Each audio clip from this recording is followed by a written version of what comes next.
Cordial saludo para todos. La historia de Colombia está colmada de hechos y periodos violentos que han marcado el panorama social de generaciones enteras de connacionales. Uno de esos hechos, no muy conocido, fue el bombardeo del municipio de Villarrica en el departamento del Tolima en el año de 1954. Para dialogar sobre este tema nos acompaña el día de hoy desde la ciudad de Bonn en Alemania, Miguel Niño, quien es licenciado en Ciencias Sociales de la Universidad Pedagógica Nacional en Colombia, magíster en Historia de América Latina de la Universidad Pablo de Olavide en España y aspirante a doctor en Estudios Culturales de la Universidad de Bonn en Alemania. Reciba un cordial saludo, doctor Miguel. Muchas gracias por aceptar nuestra entrevista. Hablando un poco acerca del bombardeo de Villarrica, ¿nos podría por favor ilustrar en qué contexto histórico ocurrió tal acontecimiento? El bombardeo de Villarrica ocurrió en 1955, en un momento muy tenso de nuestra historia, la dictadura de Gustavo Rojas Pinilla y la etapa más violenta del periodo que conocemos como la violencia.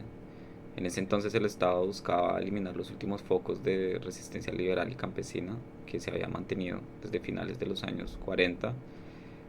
Y en Villarrica, en Tolima, era uno de esos refugios de campesinos, muchos de ellos gaitanistas. Lo que hizo el gobierno fue lanzar una ofensiva militar de gran escala con bombardeos aéreos bajo el argumento de combatir bandoleros, pero en realidad fue una operación contra la población civil que dejó mucha destrucción, muertos y desplazamientos masivos. Entiendo, doctor Miguel, pero considerando la relevancia histórica de algunos otros hechos que han quedado marcados en la memoria colectiva, por ejemplo, la masacre de las bananeras o el asesinato de Jorge Eliezer Gaitán, por mencionar otros, algunos de ellos, ¿cómo es posible que un hecho de tal infamia haya pasado casi desapercibido para la historiografía colombiana hasta años muy recientes? Eh, Considero que es clave, ya que durante décadas la historia oficial silenció hechos como el bombardeo de Villarrica. Primero porque la dictadura controló la prensa y después porque con el Frente Nacional hubo un pacto político que evitó revisar los abusos del Estado. Además, los sobrevivientes fueron estigmatizados como bandoleros, lo que hizo que sus testimonios quedaran completamente relegados y solo en los últimos años, gracias a los desarrollos de la historiografía regional y los estudios sobre la memoria y por supuesto las voces de las comunidades, se ha comenzado a reconstruir lo que realmente pasó. Es un proceso lento pero fundamental para entender nuestra historia más reciente. Bien, doctor Miguel. Y a partir de ello, ¿cuáles considera consecuencias de este hecho de violencia o qué consecuencias tuvo este hecho de violencia en la coyuntura en la que se presentó y en las décadas siguientes?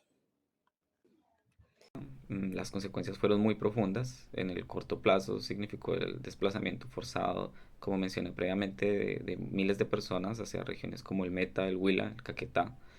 Muchos de ellos llevaron consigo esta idea de organizarse y resistir y lo que más adelante se va a conectar con los orígenes de las guerrillas campesinas de los años 60.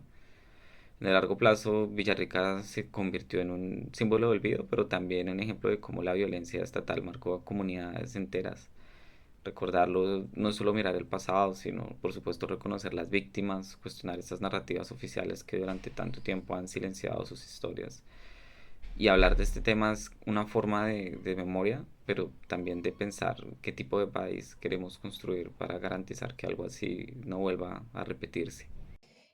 Gracias, doctor Miguel, por aceptar nuestra entrevista y pues deseo que tenga un feliz día. Gracias. Muchas gracias.